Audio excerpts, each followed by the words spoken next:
Hello and Happy New Year from Social Security and from myself as well. It's 2016. Who would have thought that we'd be here in 2016? The years just seem to be moving through so rapidly. And well, I'm excited about this year. You know, every year we get a chance to kind of start anew and take a look at how things were, maybe kind of change things up a little bit, make New Year's resolutions. So I'm sure that you all have as well. So let me share what I'm going to be doing.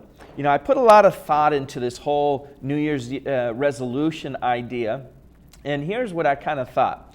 Most of the time, people fail at their New Year's resolutions because, that's what kind of happens. We get going, motivated, the first start off the blocks, and then into it, we seem to kind of drop it and we fail. So I've devised a plan to really make sure that I hit it, and that's going to be this way. Now, I know that health-wise, we all want to take care of ourselves, so I'm thinking I'd like to lose some weight. But instead of making my New Year's resolution to lose weight, what I'm going to do is make my New Year's resolution, or what I made is, I'm going to gain weight. That way, when I fail, I actually hit the resolution that I truly wanted. I don't know if that'll work for you, but just thought I'd share that tidbit with you. No, getting back to all seriousness, I do wish you a Happy New Year, and it's a chance to really take a look at some of the things that are very important to us. And one of those we know is Social Security, and that's when we're taking a look at how it's going to impact us, what's going on around us. So I do have some updates, some things that I'd like to change, a little bit of regulation changes, policy changes that I'll share with you, as well as we'll just remind those things that we should be looking at. And as always, where I'll start, the best place to start is with the My Social Security account. Not only my favorite, but so important to us, because really that's the source of information. That's where you're going to get your information from, the My Social Security account. When you set that up, if you haven't already, I really urge you, please get on our website, set up your My Social Security account, because that's where you're going to get all your information. And when I say your information, I'm saying that's where you're going to go, and you're going to be able to look up how much you're receiving, what you should be receiving. You can do the calculators using your information to get more accurate estimates. And so I encourage you, if you haven't started benefits yet, that's a place to start. If you've already started your benefits, then really what you're looking at is getting on and maintaining, looking up the information, making sure that it's correct. If you ever need to do any type of address change, some of those small, what I'll call cosmetic changes, maybe you need a benefit statement. As we're going to the new year and we're preparing for, obviously not a fun period, the tax coming up, don't mean to alarm anyone, but you're going to need your 1099. So let's say that you haven't received it and you want to take care of your taxes already, getting all your affairs in order and all your documents. You can go right to the My Social Security account, set that up if you haven't, and from right there you'll be able to print out your 1099. Not only that, you'll also be able to do your benefit statement. Let's say that you're doing something with the bank with a loan, or you're updating somewhere else and they require or request a benefit statement. You no longer have to call or come into the office and wait for it to get to you. You can get it directly right there from the My Social Security account as you set it up. So you're able to print out your 1099, your benefit statement. We've also added, and coming, hasn't hit here in California yet. We're testing it out in about 4 or 5 different states. But we'll be bringing in the ability to also request a replacement Social Security card right from the My Social Security account. And then also, obviously, you also now can also request a replacement Medicare card. So a lot of things that we're really going through, adding into the beefing up the My Social Security account. It's going to be your hub or your center of all of your pertinent information, not only just to be able to view or to make those small changes, maybe to address or update your bank account, but really for the information that you may need or documents that you need to print and take to someone else or some other organization. So I encourage you, please, if you haven't done so, set that up. If you're finding that you're having some trouble online, there may be where you have some type of credit protection program. It really shouldn't let you go through and do it online if that's the case. So you'll have to come into one of our offices, go into any of your local offices, step in, show them your ID, tell them you're just trying to set up the My Social Security account. What they'll do is they'll print out and give you a code. That activation code, you jump right back into the My Social Security account website or web page, and then you'd be able to enter that code and then set up your account. A lot of the offices have what we call a self-help PC, or the self-help computer within the office. So right after you get that activation code, you can step right over to that computer in our own office, and you can set it up there to make sure it goes through no problem. So again, start off the year right, and I would say the best way is, if you don't have your My Social Security account, set it up. If you do have one, go in, make sure you still have access, make sure it's good, and then that way when you do need any of that information, it'll be right at your fingertips. So the next thing I want to share is some of those updates. And we have two that I want to touch on. The first is the Obergefell versus Hodges. Now this is the same-sex marriage that went through the Supreme Court, and the outcome was, this changed us drastically with this whole law, or when we take a look at what we're considering, because one of the goals that we have within Social Security, our mission statement, is to deliver services that meet the changing needs of the public. And so when we talk about the changing needs of the public, this is really one of them. And so we know that this has already been issued out. So we at Social Security are saying, fine, if they need access for the whole families, then we're going to provide that. We're going to make sure that they have the access to the benefits that are due to them. And it's not that we give preference to any one group or another. It's the same exact rules. It's just now applied to a different group of people. So when we look at that, we're saying, we're willing, as far as Social Security, to make those changes to be able to accommodate those that are eligible to benefits. And so it'd be the same thing. We're going to request, hey, go into the My Social Security account. Are you eligible? When you're eligible and you see that you're ready for benefits, sign up online or come into the office and we'll help you out.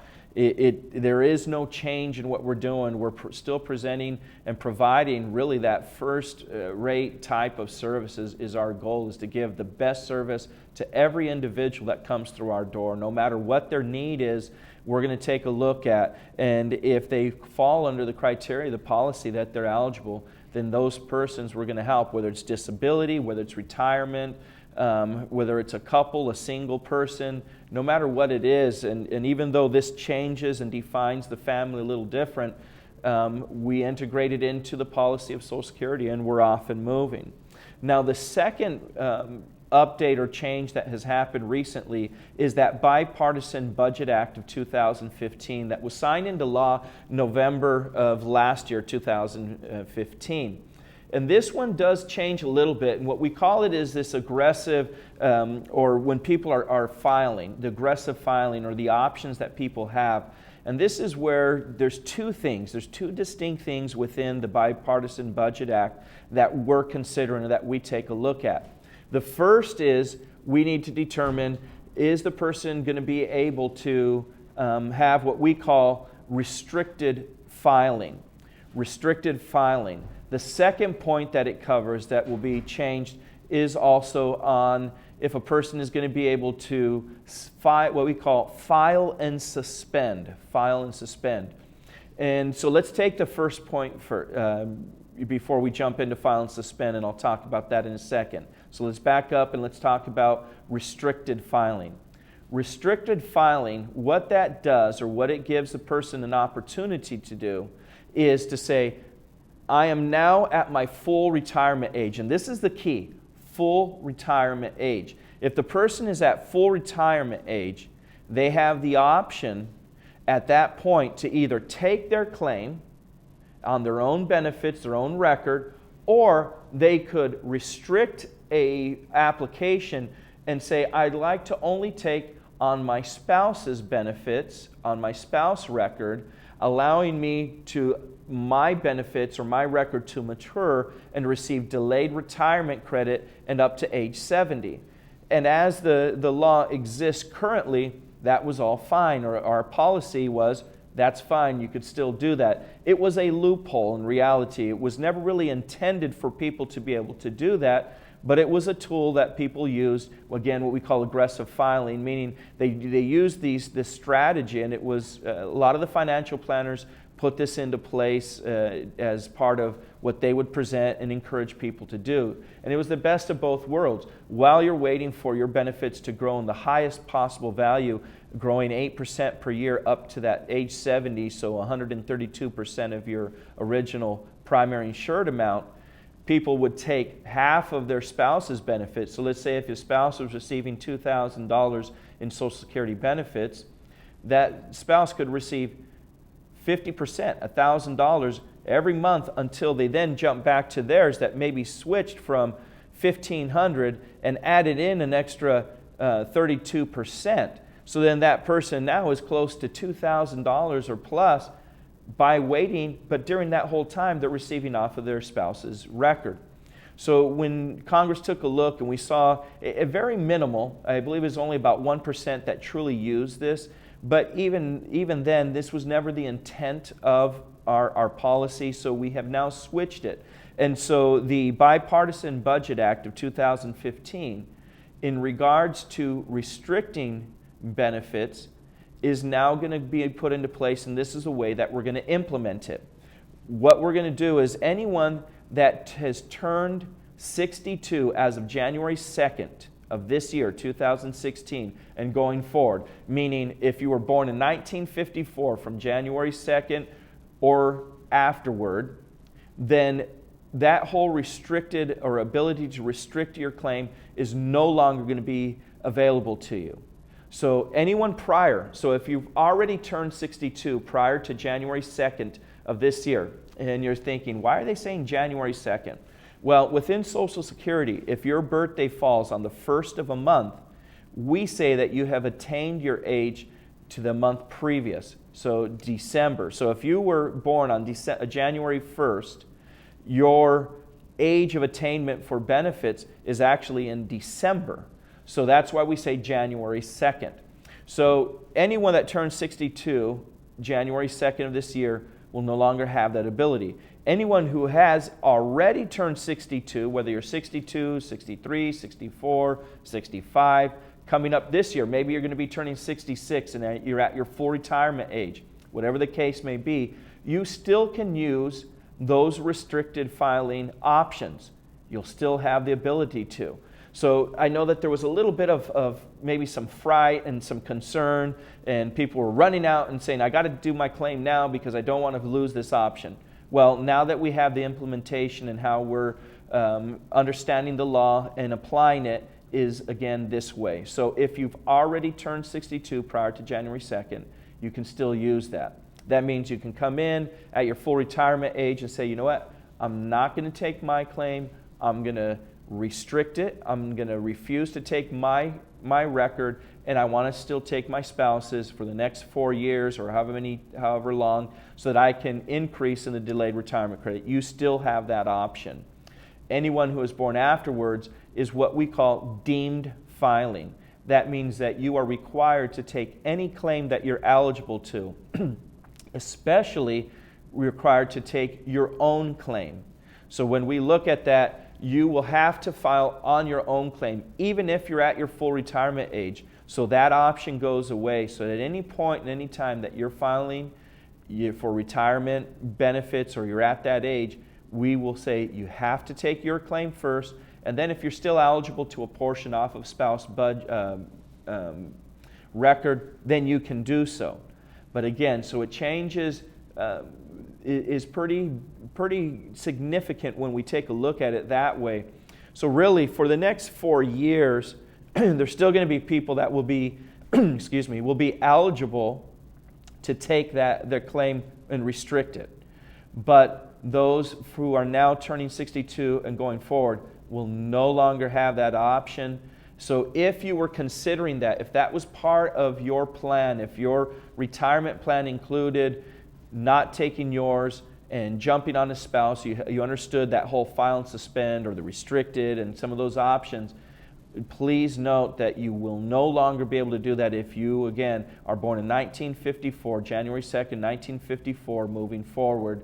You no longer will have that option. If you need more clarification, you obviously can always ask the offices, call the 1-800 number. I would also say go online. It's the best place to go. We do have write-ups on that. You can take a look at how that will be implemented. So that's one point of this Bipartisan Budget Act, Section 831, that applies to Social Security. Point one, restricted filing. No longer eligible. Now you're under what we call a deemed filing. Have to use whatever records are available, whatever benefits you're eligible to. The second part, totally different from this. These are two different things. They may sometimes cross in the way that people use them, and that creates a little bit of confusion. So I wanted to make sure that this is really clear. Restricted filing, separate and apart from the second point, which is now what we call the suspension or voluntary suspension, or people call it file and suspend. What this says is the person who has reached full retirement age, under current law, as of right now, the person that has reached full retirement age could say, I want to file for benefits, but I'm going to voluntarily suspend them, what we call file and then suspend, for the ability for a spouse or a child perhaps that is eligible on their claim to receive benefits, and then that person, the primary number holder, would not take their benefits, would not be in pay, and they would receive the delayed retirement credit. And then going forward, their benefit would increase, and then at age 70 or anywhere in between, they would have the ability to go ahead and start their benefits at that point, receiving those delayed retirement credits, increasing the value of their benefit, while a spouse or a child or any other beneficiary that's eligible on their claim was receiving benefits. So the file and suspend is going to change that. But as of right now, the current law is still in place. So if you were to ask me, if I was giving a presentation and we were in a live situation and you're in front of me, ask, well, I'm going to go down tomorrow and I'm going to file and suspend so that my spouse can jump on. I'm age 66. She's now also just turned full retirement age, and my spouse wants to jump on my claim, allow hers to grow while I don't take mine and mine grows. Then I'd say you are still eligible as of right now. Until we receive for that part, that second point. The first part, we already have the law, and that's what I just gave you earlier. 1954, January 2nd forward, that's restricted. That's no longer there. Now you're under deemed filing. But in regards to the file and suspend, we do not have implementation yet. That is pending. And so we're waiting for the policy to be written on that. While we're waiting, current law, current policy is still in place, which means you can still take those actions if you desire, if you meet the criteria. It's not something that you can set up for a future in a year or anything. It would be right now. If right now you're at full retirement age and you have a spouse or a beneficiary that's eligible on your record and you want that person to receive, even if it's a reduced, say your spouse never worked and that spouse is going to file on your claim, you could file and suspend right now, and that spouse, even at a reduced benefit, can file on your claim, or a child that's eligible under age 18 or an adult child that was disabled prior to age 22. You're still able to do that now. But once the implementation comes out, and hopefully by the next time that we meet, I'll be able to update you and tell you how this second point is going to be implemented. So if you are going to take advantage of this and you're able to, I would say yes, right now would be the opportunity, because I don't know what that second point, the file and suspend, or the filing and voluntary suspension, what that will look like. But you can go to the congressional budget, you can look up the law, the Bipartisan Budget Act of 2015. You can look that up and read Section 831, and you can derive or understand some of the changes that are going to come up based on that. And what restrictions will be held for someone in that situation. But at this point, there's no change really to report. It's just pending. But that will be coming out soon by law. We have to have that out soon. So I will be sharing that as soon as I get it. So hopefully that helps, that yes, there are these changes on the second point. We don't know exactly how those will be implemented, but as soon as we do, I definitely will share those. But that first point is rock solid. That's already part of what we know and in our policy. So again, if you have any questions, start online. If you're not really finding what you're hoping to or understanding it better, if it was a little too quick right now or a little too general, and you're unsure about how it might affect your situation, feel free to give a shout out, call one of our offices, come into one of the offices, and we'll help you understand that best we can. All right. The next point I want to jump into is the Affordable Care Act, or the ACA. In order to be eligible for the 2016 portion of the ACA, or Affordable Care Act, we're currently still in open enrollment for 2016. It started in November 1st, and it rolls through and will end January 31st. So we don't have a whole bunch of time left. We have through the rest of this month if you're going to take an advantage of this option. What is the Affordable Care Act? Some people maybe perhaps know a little bit or have heard about it, but don't fully understand. So let me explain a little bit so that it's a little clearer. It may be something that is a tool that you can use, an option that you can use to have medical coverage. When we're talking about Affordable Care Act, we're talking about medical coverages. So let's say that you were working, you've already retired, for whatever reason, you're able to retire, or maybe you have your own business and you don't have a medical coverage through your wherever your employment is, because of maybe even self-employment. And you get to the point now where you're still not 65 and Medicare doesn't kick in until age 65. That we know is law. In order for someone to be eligible to Medicare, you have to be age 65. The other way would obviously be if you're on disability for more than 24 months. But if you're not part of that, that precludes you. If those requirements you don't meet, if you're not meeting those requirements, then maybe perhaps you fall under the Affordable Care Act, which says there are options to receive medical plans at depending on your income, and it goes through a whole, it'll walk you through when you go onto their website. It'll walk you through to see what you're going to be eligible to, what your cost would be.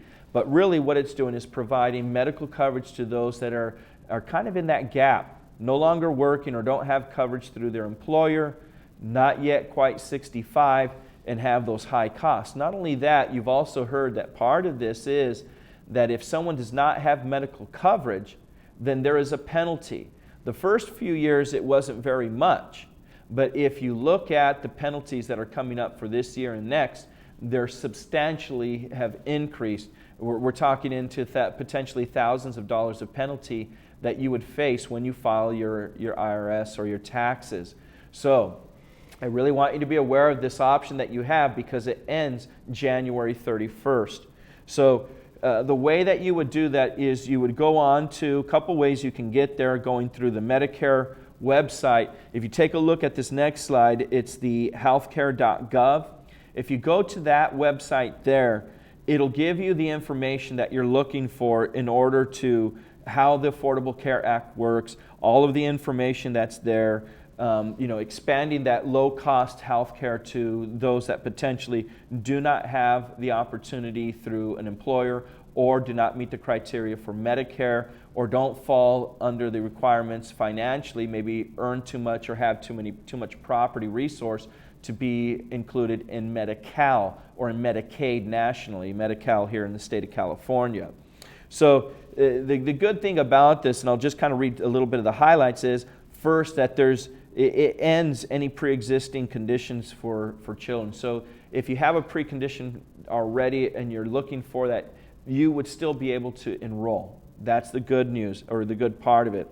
It helps keep our young adults covered. So maybe young adults that have moved out of the home or no longer meet the criteria past their age to be covered under their parents, then they could be covered under the Affordable Care Act. Again, having that health care that everybody needs. Maybe through your work they've ended for some reason arbitrarily that you are eligible under that insured coverage, then this would be the place that you'd want to do this. Again, you also have appeal rights, so if you apply and they don't fall or follow under, or you're denied for something, you have still appeal rights within that. So go to that healthcare.gov. The other side it'll take you to, once you go in, you start asking about, okay, I want to look into the Affordable Care Act for me. As you enter your information, it'll ask you what state. The next one that it'll bring up is the covered California. That covered California or coveredca.com. This is where you would go for the Affordable Care Act for us here in the state of California, and this would bring up the information how to apply. There's kind of two ways that you can apply for the Affordable Care Act. The first is if you apply for Medi-Cal, you automatically will be considered for the Affordable Care Act. If you don't meet the qualifications for Medicaid here in the state of California, again, Medi-Cal, then it'll jump you over under the Affordable Care Act. But if you know that you don't meet that criteria and you just want to file for the Affordable Care Act, the ACA, then you'd go to Covered California or coveredca.com and you'd find all that information there. But please, please make sure that you do so before December 31st, because once that comes, then that's closed, the annual open enrollment. And you would have to wait until next year during that same period to be covered again starting up in January. If you register early in November, December, then you can be covered in as early as long as you applied before December 17th, you would be eligible to be covered starting as of January 1st. If you're barely filing now, well then it'll kick into effect the following month, and depending on the situation of when you complete that. So if that option is something that you are needing, or you know someone that maybe falls in that criteria, please share that information with them. Have them jump over to the coveredcalifornia.com site, take a look at the information before the open enrollment ends, because once that open enrollment ends, then all is lost and you have to wait a whole nother year, and there will be penalties, again, substantial penalties to those that do not file. This month, officially January 4th, is National Trivia Day. So as we kind of come to a close today, I want to ask you one question, kind of a trivia question here, and that is, what is the average number of years someone has paid into Social Security once they start collecting disability benefits? Your options are A, 2 years of work, B, 7 years of work, C, 13 years of work, or D, 22 years of work.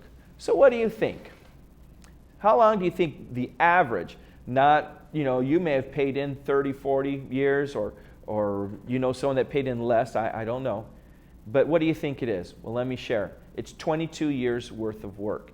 So that is the current average. And again, because we have people that have disabilities, and all that's required is 40 credits, which is about 10 years worth of work. So hopefully that kind of just perked your interest. Jump onto our website, take a look. If you're ready to file for benefits, jump on, do it right online. And as we come to close for today, I wish you again a happy 2016. Thank you for joining me on this edition. Until our next time, be safe and thoughtful. God bless America, and especially Laguna Woods. Thank you.